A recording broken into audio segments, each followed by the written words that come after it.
Hello, my name is Decorian Warriors, and today I'll be presenting my analysis on the Whitney Plantation in Wallace, Louisiana.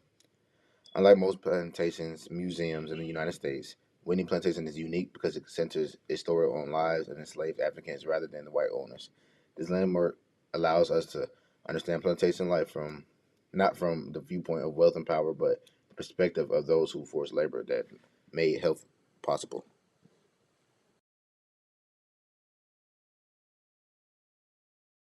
The Whitney plantation was established in the mid 1700s and became a large sugar plantation that relied on the brutal labor of hundreds of enslaved African women, children, and men. Sugar plantations were some of the harshest environments in the American South.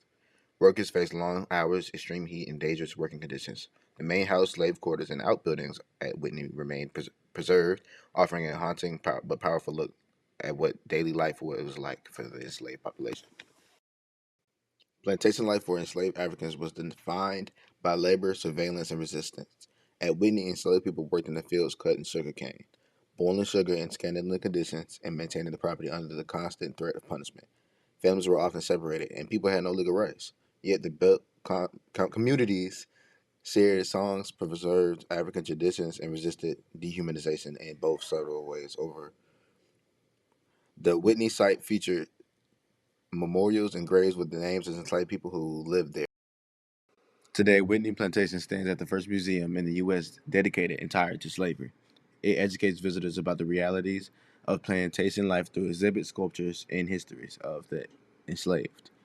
This landmark challenges the romanticized views of plantations and elegant estates, and instead honors the truth, the suffering, endurance, and cultural survival of enslaved Africans.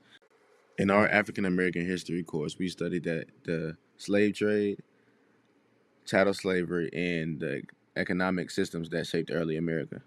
The Whitney Plantation directly connects to these themes. It shows how slavery was both an economic engine and system of racial oppression. Plantation life wasn't just about forced labor; it was about control, identity, and the consistent struggle to preserve humanity.